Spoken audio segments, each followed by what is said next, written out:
یوصیکم اللہ فی اولادکم للذکر مثل حظ الانثیین۔ یہ ایک ایسا قاعدہ کلیہ ہے جس نے لڑکوں اور لڑکیوں دونوں کو وراثت کا مستحق بھی بنا دیا اور ہر ایک کا حصہ بھی مقرر کر دیا۔ یہ اصول معلوم ہو گیا کہ جب مرنے والے کی اولاد میں لڑکے اور لڑکیاں دونوں ہوں تو ان کے حصے میں جو مال آئے گا اس طرح تقسیم ہوگا۔ اللہ تعالیٰ نے آیات اتار کے فرما دیا، مقرر بھی کر دیا، ہر لڑکے کو لڑکی کے مقابلے میں دگنا مل جائے گا، یعنی لڑکے کو 2 حصے اور لڑکی کو 1 ملے گا۔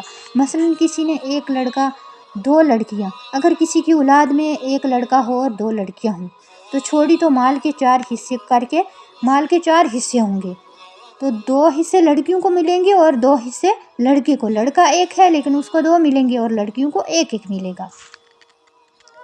لڑکیوں کو حصہ